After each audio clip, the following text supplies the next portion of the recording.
Assalamualaikum warahmatullahi wabarakatuh. Kembali lagi bersama Ete Marete Bararete di Akuntan. See you. Nah, kali ini Ete akan membawakan sebuah PPT atau materi mengenai sekuritas ya.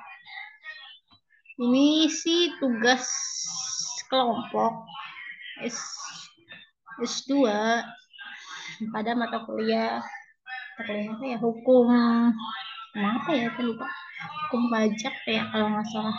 Hukum apa, coba aja lihat dulu. hukum hukum komersial, mata kuliah hukum komersial ya. Izin share.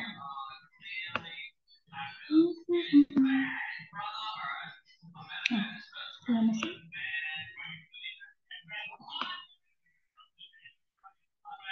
Jumat berkah. Gimana, udah pada sholat Jumat? Semoga ya.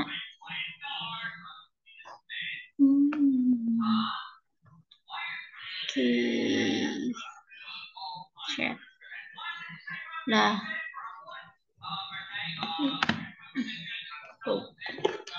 Pagiku cerahku, matahari bersinar, ku gendong tas merahku di pundak. Selamat pagi semua.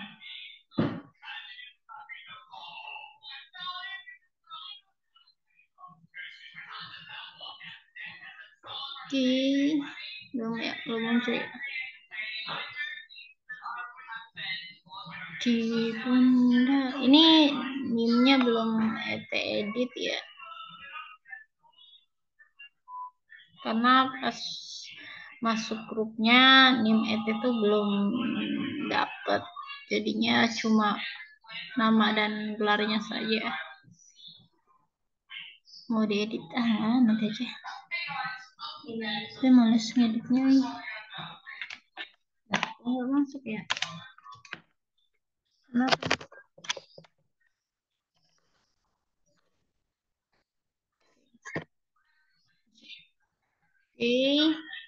Udah muncul?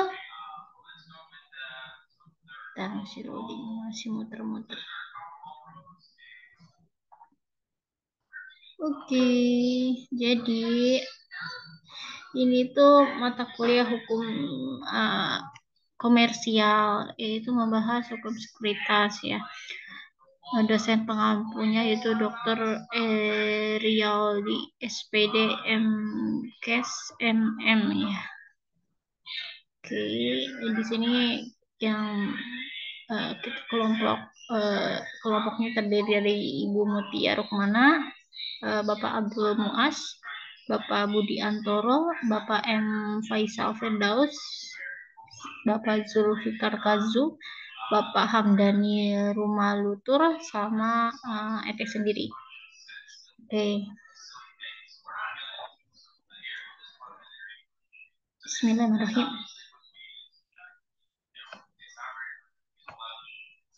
Oke.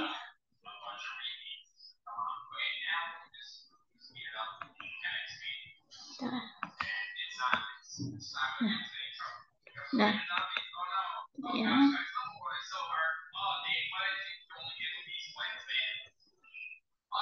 Oke. Secara garis besar, perusahaan sekuritas adalah sebuah perusahaan yang merupakan anggota bursa efek yang bergerak dalam bidang transaksi sekuritas ya, jual beli efek.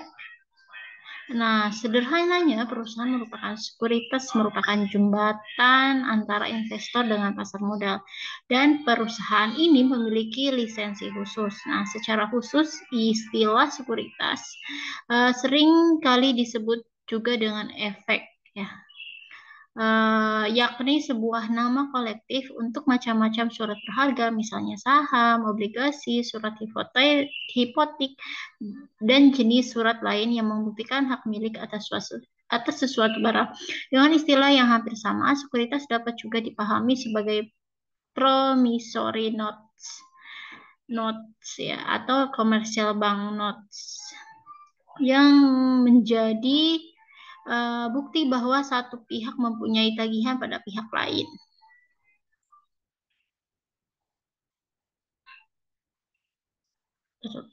Iya benar yang ada. Oke, lanjut. Di sini juga perusahaan sekuritas di Indonesia itu ada terdiri dari dua jenis, yaitu konvensional dan syariah. Nah, keduanya memiliki tugas yang sama, yaitu sebagai pialang atau perantara antara investor dan pusat pasar modal dengan tujuan memudahkan para investor. Nah, sekuritas syariah atau efek syariah adalah efek sebagaimana dimaksud dalam peraturan perundang-undangan di bidang pasar modal yang akad ya, pengelolaan perusahaan maupun cara penerbitannya memenuhi prinsip-prinsip syariah. Di antara bank-bank Islam yang ada terdapat dua pendapat yang berbeda dalam menyikapi surat berharga. Yang pertama yaitu mayoritas bank Islam yaitu menolak perdagangan surat berharga. Lalu yang kedua yaitu Bank Islam di Malaysia. Dalam beberapa kondisi termasuk juga Bank Islam di Indonesia menerima transaksi surat berharga. Alasan penyangkalan mereka yang menolak transaksi surat berharga adalah karena di dalamnya tergantung bai adain, yaitu jual beli utang. Baik. Sementara itu, Islam secara tegas telah mengharamkan jual beli utang.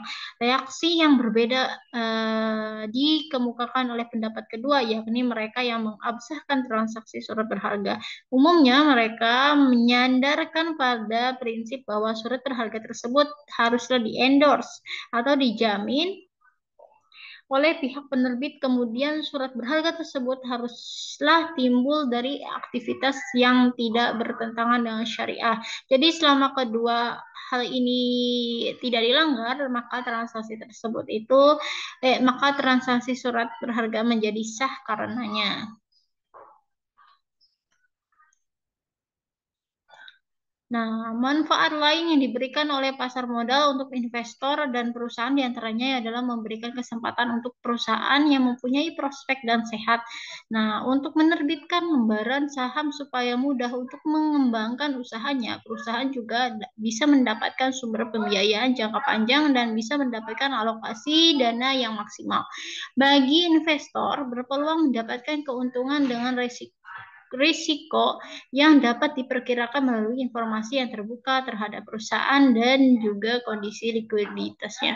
Nah, tidak hanya di situ, akan tetapi perusahaan yang mempunyai lembaran saham juga harus membuka diri untuk menarik investor dengan memberikan akses ke publik yang akan mendorong pemanfaatan manajemen profesional. Manfaat umum yang dirasakan ialah menyediakan leading indikator ya. Untuk mengukur pertumbuhan negara dan saham perusahaan dapat penyebar sampai lapisan yang paling bawah. Nah, di sini saham, kita akan bahas saham. Saham itu merupakan surat berharga dari bukti kepemilikan di atas sebuah perusahaan yang melakukan penawaran umum ya ke publik dan dalam nominal ataupun persentase tersebut tertentu. Adapun wujud saham adalah selembar kertas yang menerangkan bahwa pemilik kertas tersebut merupakan pemilik perusahaan yang menerbitkan kertas tersebut. Dengan demikian, bila seseorang membeli saham, ia akan menerima kertas yang menjelaskan bahwasanya ia memiliki bagian dari perusahaan yang menerbitkan penjualan saham tersebut. Nah, untuk permasalahannya sekarang sistem tanpa warkat sudah dilakukan di Bursa Efek Indonesia, di mana bentuk kepemilikan itu tidak lagi berupa lembar saham yang diberi nama pemiliknya, tetapi juga berupa akun ya atas pemilik atau saham tanpa warkat. Jadi penyelesaian transaksi akan semakin cepat dan mudah karena tidak melalui surat formulir dan prosedur yang berbelit-belit. Nah, sekarang salah satu bentuk efek yang menggunakan sistem perdagangan tanpa warkat adalah sekuritas yang menyediakan aplikasi online trading ya. dalam proses penjualan saham. Perusahaan efek di mana sebagai salah satu pelaku pasar modal yang bersinggungan langsung dan terkait erat dengan investor perusahaan efek yang dapat melakukan kegiatan usaha. Menurut Undang-Undang Nomor 8 Tahun 1995 tentang pasar modal adalah perseroan yang telah memperoleh izin usaha dan otoritas jasa keuangan atau OJK. Nah, ini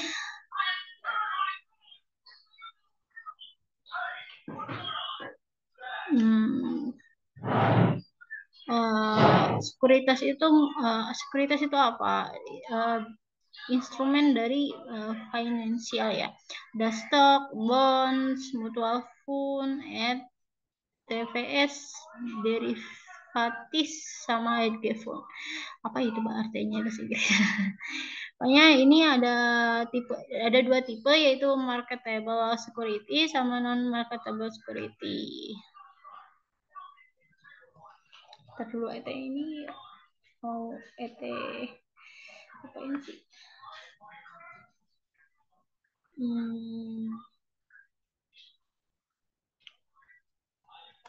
Foto dulu. Mau tanya ini cara bacanya gimana nih? Kita kan nggak jago bahasa Inggris nih.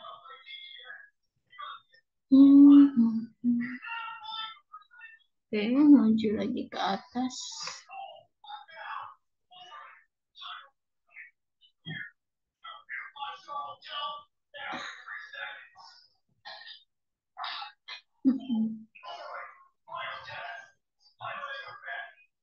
Oke, kalau udah, nah.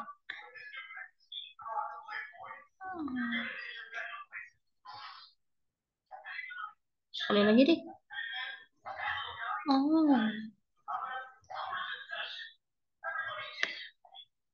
Nah, contoh sekuritas di Indonesia yaitu ada Stockbit, BCA Sekuritas, BNI Sekuritas, Sekuritas Sinarmas, Ajaib, Mandiri Sekuritas, Indo Premier,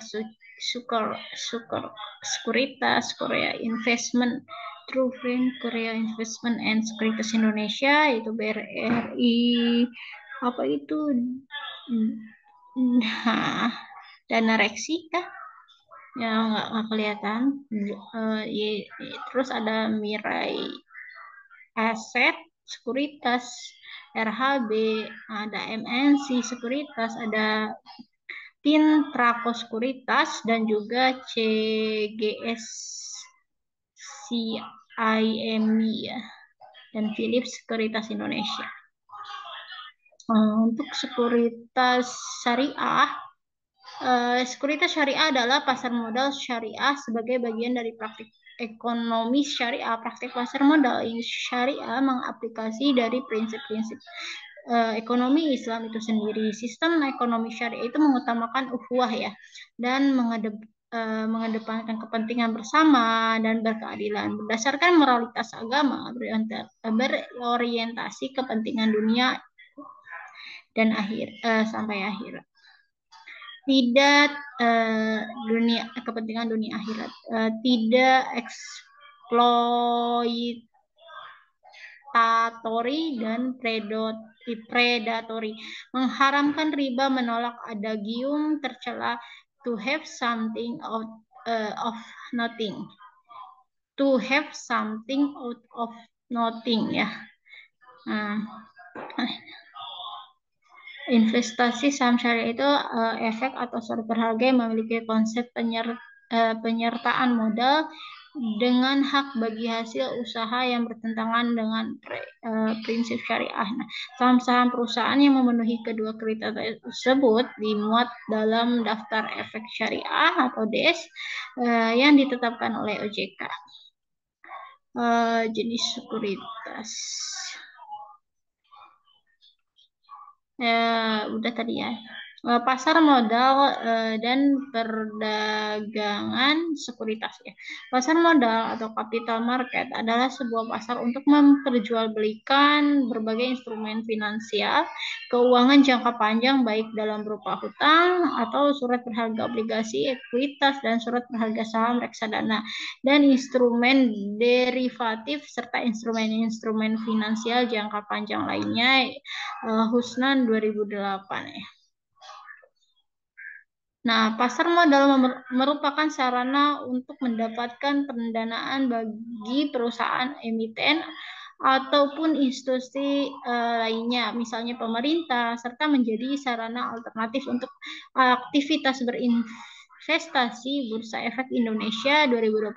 Jadi, pasar modal lebih banyak berperan untuk memberikan fasilitasi berbagai prasarana dan sarana aktivitas jual beli sekuritas serta aktivitas terkait lainnya berinvestasi Bursa Efek Indonesia 2020, Undang-Undang Nomor 8 Tahun 1995 tentang pasar modal menyatakan bahwa pasar modal merupakan kegiatan yang berkaitan dengan penawaran umum dan perdagangan efek.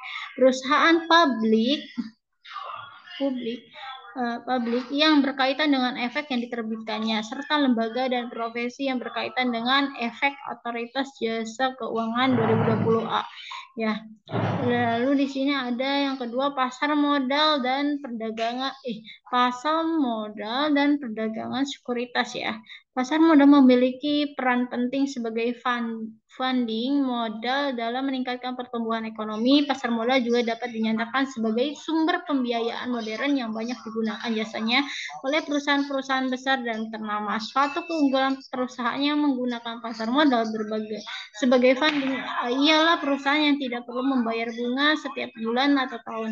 Akan tetapi perusahaan bisa memberikan dividen kepada setiap investor apabila perusahaan tersebut mendapatkan keuntungan. Bagi investor juga memungkinkan mendapatkan dividen melebihi 10% yang tidak bisa dibayar oleh bank dengan suku bunga dalam bentuk konvensional. Risiko berinvestasi juga memungkinkan investor tidak aman dalam berinvestasi. Apabila perusahaannya merugi maka perusahaan tidak akan memberikan keuntungan apa-apa kepada investor. Maka nilai saham sendiri bisa menurun.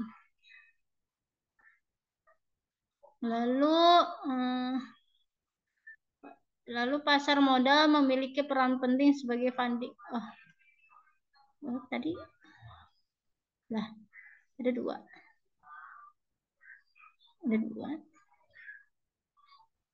Tiga.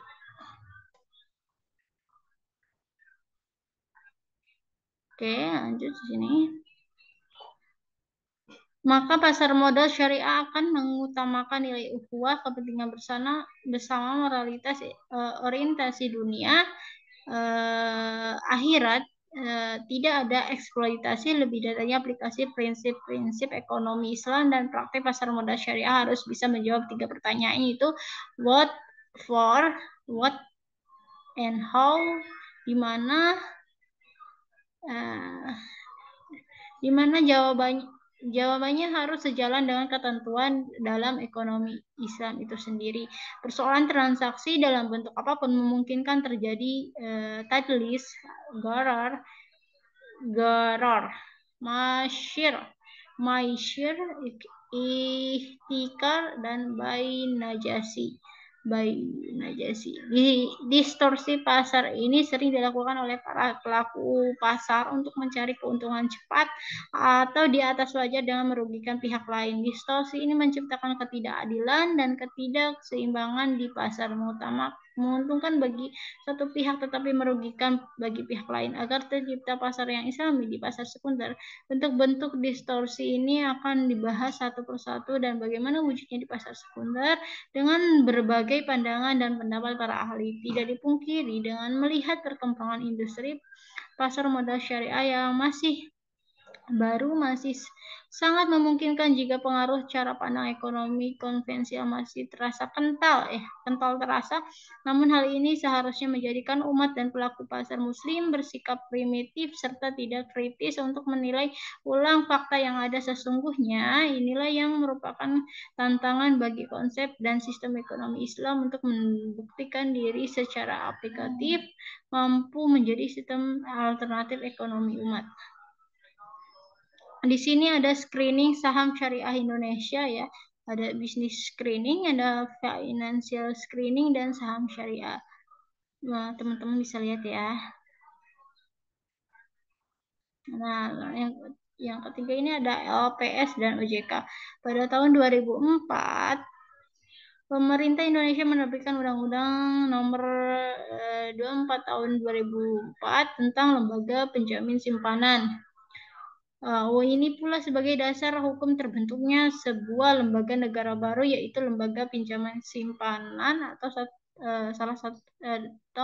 satu tahun setelahnya LPS resmi beroperasi pada tanggal 22 September 2005. Dalam penyelenggaranya PPP, perusahaan asuransi akan mengikuti program perusahaan asuransi yang akan mengikuti program adalah perusahaan asuransi yang dinyatakan sehat, dan untuk mengetahui sehat atau tidaknya perusahaan asuransi tersebut, LPS akan berkoordinasi dengan OJK. Beberapa perubahan UU P2SK tersebut, undang-undang sebelumnya yang mengatur tentang LPS akan mencakup setidaknya 8 hal. Beberapa perubahan tersebut menyangkut tujuan keberadaan LPS yang sebelumnya hanya menjamin dan melindungi dana masyarakat di bank, kini diperluas menjadi menjamin dan melindungi dana masyarakat di bank dan di perusahaan asuransi. Nah, fungsi, tugas, dan wewenang LPS juga diperluas sebagai konsekuensi dari pelindungan dana masyarakat di perusahaan asuransi berupa kewenangan melakukan penjaminan polis asuransi dan melakukan penanganan terhadap perusahaan asuransi yang bermasalah.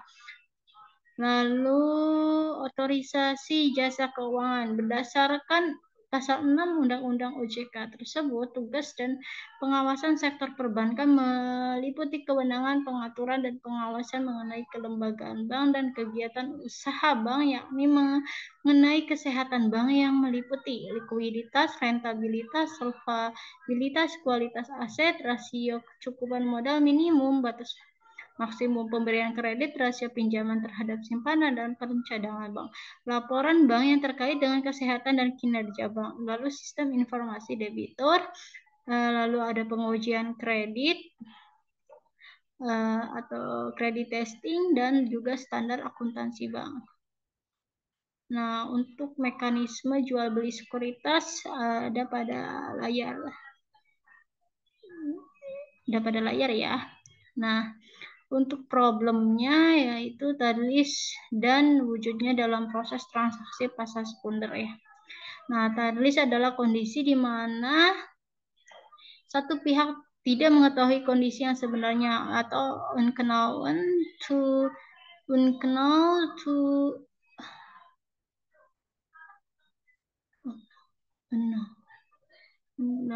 to one party, yaitu sehingga pihak yang mengetahui informasi memanfaatkan kondisi tersebut untuk mendapatkan keuntungan dengan menipu pihak yang tidak tahu. Kondisi ini disebabkan karena adanya incomplete information. Tadlis bisa terjadi dari segi kualitas, kuantitas, harga, dan waktu penyerahan. Tadlis ini terjadi karena adanya ketidakjujuran di antara pihak yang melakukan transaksi. Nah, proses perdagangan pasar sekunder ya, ini prosesnya.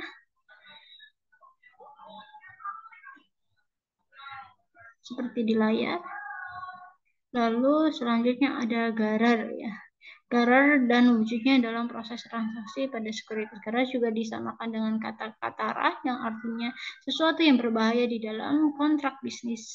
Berarti melakukan sesuatu secara membabi buta tanpa pengetahuan yang mencukupi untuk mengambil risiko sendiri dari suatu perbuatan yang mendukung mengandung risiko tanpa mengetahui dengan persis apa akibatnya atau memasuki kancah risiko tanpa memikirkan konsekuensinya. Rasulullah SAW sendiri melarang umatnya untuk melakukan transaksi yang mengandung unsur garar seperti membeli ikan dalam kolam. Larangan ini disebabkan karena pada hakikatnya objek masih tidak diketahui dan samar serta si penjual belum tentu mampu menyerahkan barang yang akan dijual kepada pembeli. Transaksi garar ini juga terdapat dalam transaksi yang tidak diketahui atau tertutupnya informasi yang sebenarnya.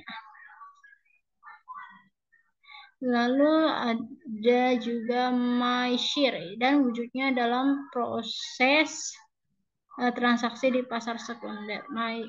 Maishir ini berasal dari bahasa Arab yasyara, yashiro, dan yashuro. Semakna dengan syahlah yang berarti gampang atau mudah. Secara harfiah, masyir ini berarti memperoleh sesuatu dengan sangat mudah tanpa kerja keras atau mendapat keuntungan tanpa bekerja atau seharusnya menempuh jalan yang susah payah, akan tetapi mencari jalan pintas dengan harapan dapat mencapai apa yang dikehendaki, walaupun jalan pintas tersebut bertentangan dengan nilai serta aturan syariat. Kata masyir juga dipadankan dengan kata kimar yang diartikan sebagai aktivitas yang mengandung pertaruhan, di mana pemenang akan mengambil semua taruhannya dan yang kalah akan kehilangan. Jadi gambling atau judi adalah suatu permainan yang memungkinkan mendapat untung tergantung pada keberuntungan belaka. Unsur yang jelas ada dalam gambling atau maisir adalah adanya unsur taruhan, spekulasi, ada pihak pemenang dan kalah dan berdampak negatif. Kondisi seperti ini akan merugikan salah satu pihak dan terlarang terlibat di dalamnya baik secara mendalam maupun hanya sedikit saja atau tidak berperan sama sekali, hanya menguntungkan keuntungan semata taruhannya.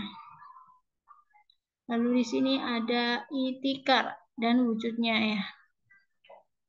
Nah, itikar dan wujudnya ini dalam proses transaksi pasar sekundernya. Itikar adalah salah satu distorsi pasar yang menyebabkan ketidakseimbangan pasar. Itikar adalah menimbun barang-barang kemudian menunggu naiknya harga barang tersebut sehingga bisa menjual barang tersebut dengan harga yang tinggi hingga masyarakat sulit menjangkaunya. Praktik ihtikar ini di pasar sekunder bisa bermacam-macam ya, diantaranya ada short selling dan netting. Short selling ini di samping masuk kategori garar juga mengandung unsur ihtikar. Contoh kasus seorang investor meminjam saham dengan posisi Rp 500 per saham. Investor tersebut memiliki keyakinan bahwa harga saham itu akan turun. Investor tersebut menjual saham yang dipinjam misalnya dengan harga 500 per saham. Ketika harga saham sesuai dengan harapan, harga turun misalnya 300, maka dengan membeli harga saham 300 sementara ia memiliki hasil penjualan 500, jadi cukup dengan membeli 300 per saham. Investor tersebut mengembalikan sejumlah saham yang tadinya dipinjam melalui pialang. Dengan demikian, investor tersebut mendapatkan keuntungan sebesar 200 per saham dengan menjual saham pinjaman yang membeli kembali ketika harga turun. Transaksi short selling ini sangat beresiko karena investor berasumsi harga saham turun, namun jika harga naik, maka investor akan mengalami kerugian karena harus membeli saham dengan harga yang lebih tinggi untuk dikembalikan kepada pihak yang meminjamkan. Nah, di sini ada lagi namanya buy najas dan wujudnya dalam proses transaksi di pasar sekunder. Transaksi buy najas ini diharamkan karena si penjual menyuruh orang lain memuji barangnya atau menawarnya dengan harga yang tinggi agar orang lain itu tertarik pula untuk membeli. Pihak ketiga ini sebenarnya tidak benar-benar ingin membeli, tetapi hanya untuk mengecoh orang lain seolah-olah barang yang dijual itu laku dan bagus karena banyak yang suka dan membelinya. Cornering berkaitan erat dengan adanya praktik short selling. Ketika seorang sedang melakukan short selling dan tidak mampu menemukan saham yang untuk mengembalikan saham kepada pemilik awalnya, maka si investor terancam risiko yang sangat fatal. Misalnya bangkrut, bisa saja hari ini akibat permainan pialang emiten, walaupun investor sendiri karena alasan inilah praktik short selling itu dilarang untuk mencegah investor mengalami kemungkinan buruk tersebut. Cornering juga sering juga diidentikan dengan usaha sekelompok investor yang mempermainkan harga dengan membeli sahamnya sendiri sambil menaikkan harga perlahan-lahan. Ketika minat masyarakat terhadap saham tersebut telah tinggi, si investor segera melepas sahamnya sehingga memperoleh keuntungan yang tinggi agar tidak terkentara. Ya, biasanya untuk pembelian dan penjualan ini memakai banyak jasa pialang atau membeli atas nama banyak investor. Nah, di Indonesia praktek cornering ini disebut juga dengan usaha menggoreng saham, yaitu fried stock ya. Transaksi ini tergolong kepada buying najas, di mana pelaku sengaja merekayasa demand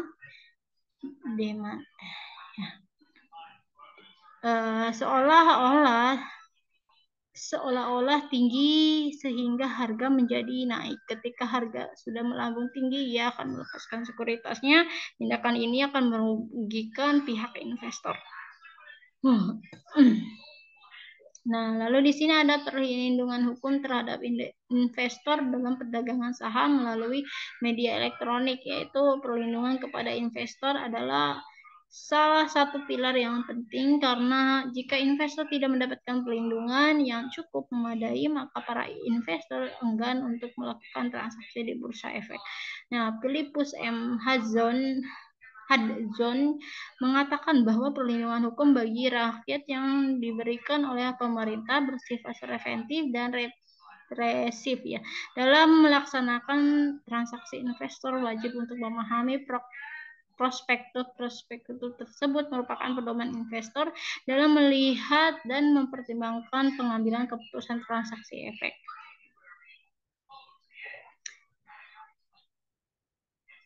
Nah, di sini ada juga perlindungan bagi investor dalam pelaksanaan pasar modal dapat dilalui dengan cara transparansi informasi dan aturan larangan manipulasi. Prinsip di dalam perlindungan hukum adalah prinsip keterbukaan atau transparansi dijelaskan dalam pasal 9 Undang-Undang Nomor 11 Tahun 2008 ya tentang informasi dan transaksi elektronik, bahwa pelaku usaha yang menawarkan produk melalui sistem elektronik harus menyediakan informasi yang lengkap dan benar berkaitan dengan syarat kontrak produsen dan produk yang ditawarkan. Penyelesaian one prestasi pada perdagangan efek yang dilakukan dengan melalui media elektronik yang ditempuh dengan media dua cara, yaitu ligitasi maupun dengan ligitasi. Terdapat beberapa macam alternatif penyelesaian sengketa. Upaya yang bisa dipilih oleh pihak dalam menyelesaikan sengketa diantaranya adalah negosiasi, pendapat mengikat, mediasi, dan arbitrase. Berdasarkan ketentuan pasal 55 ayat 1 Undang-Undang Pasar Modal Nomor 8 tahun 1999 disebutkan bahwa penyelesaian transaksi bursa dapat dilakukan dengan penyelesaian pembukuan, penyelesaian fisik. Menjelaskan bahwa penyelesaian transaksi bursa dapat dilakukan dengan cara penyelesaian pembukuan, yaitu book entry statement, yaitu transaksi bursa yang dilakukan dengan cara mengurangkan efek dan rekening efek yang satu dan dapat menambahkan efek tersebut pada rekening efek yang lain secara elektronik.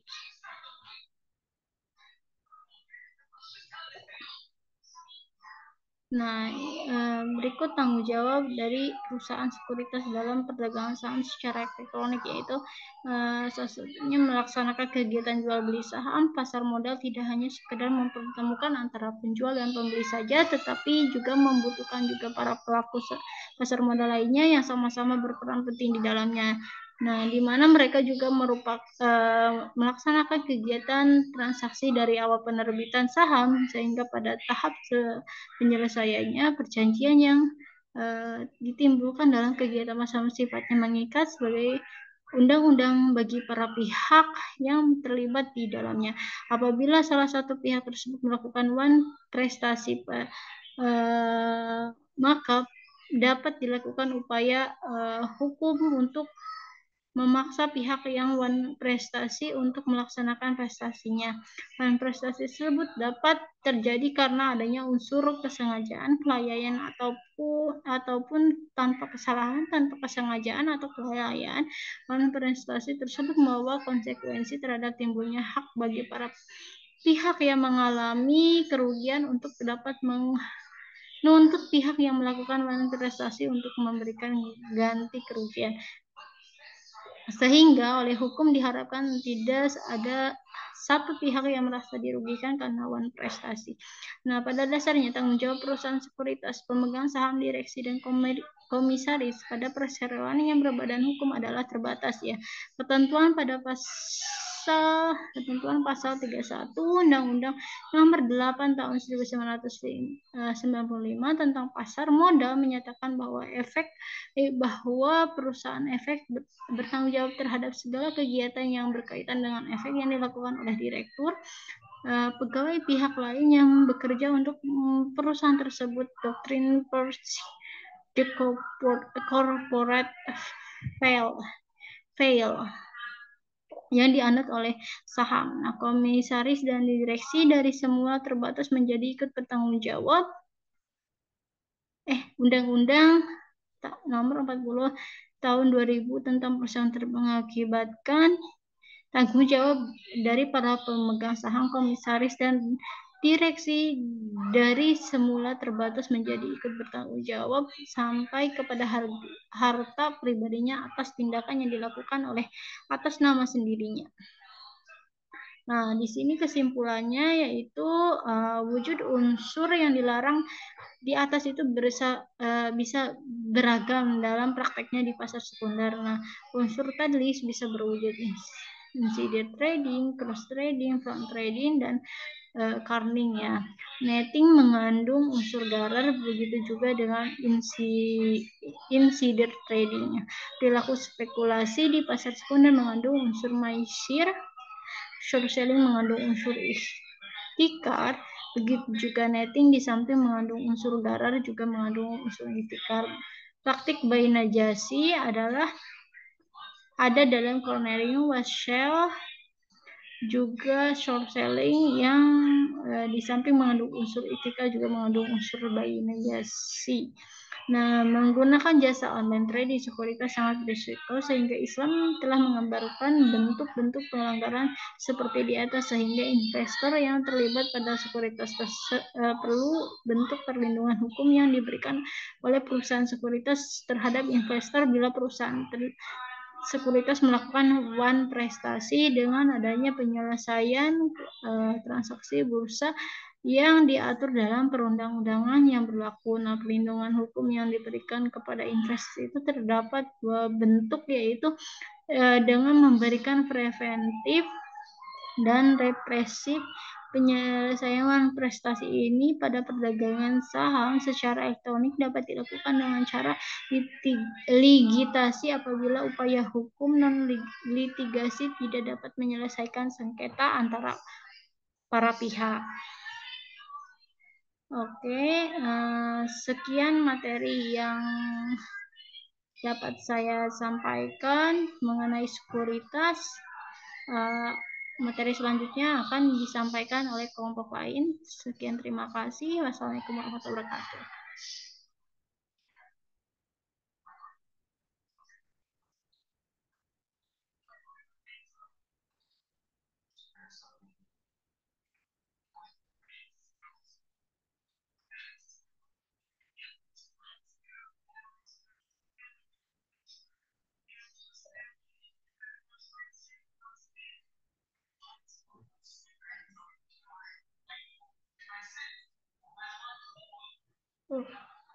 Lumayan ya.